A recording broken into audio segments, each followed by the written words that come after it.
Welcome to the Restricted Section, a channel dedicated to all things Harry Potter. Fantastic Beasts: The Crimes of Grindelwald is finally here, so I thought I'd share some of my personal thoughts on the film. Sadly to say, I have mostly mixed feelings on the film. While it is a beautifully put together movie, in terms of directing and visuals, along with some fantastic new beasts and old ones of course, what I think the film suffers from most is the story. To me, the story is a bit overly complex, juggling a lot of storylines at the same time.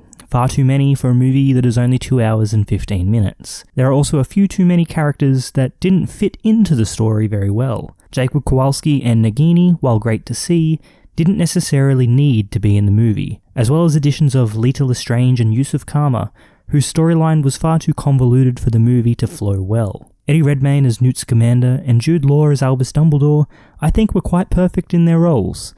I enjoyed meeting Theseus Scamander, and look forward to learning more about Grindelwald and his followers like Abernathy and Vinda Rosier. I very much enjoy the creatures of these movies, and getting to see the Nifflers, the baby Nifflers, and Pickett the Bowtruckle again was a joy, along with the new creatures like the Zuu, the Madigo, Kelpie, and Augury. There is a video on all these beasts up on the channel that you can go watch right now. Now the following section will contain spoilers, so be sure to stop the video if you haven't seen the movie yet. The climax of the film has Grindelwald reveal to Credence that he is in fact Aurelius Dumbledore, an apparent long-lost brother of Albus Dumbledore. More research will be needed, but the timeline itself doesn't quite match up at the moment, hinting that Grindelwald may be distorting the truth in some way. As for the reveal itself, it didn't quite sit well with me, and felt completely out of the blue, done for shock value rather than a real storytelling device. I am interested to see how it plays out, however. Also, I think that Queenie's allegiance shift was a little too quick in my opinion. It should have been a slow burn, as she is slowly seduced over to Grindelwald's side.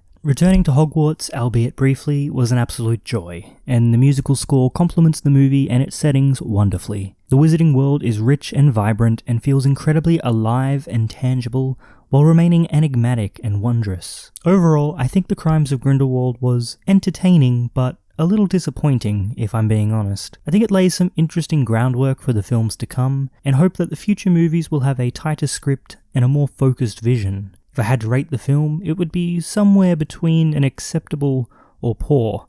I'm honestly not sure where it falls for me. But what did you think of the film overall? Let me know in the comments below, and let's talk about it. And thank you, as always, for visiting the Restricted Section.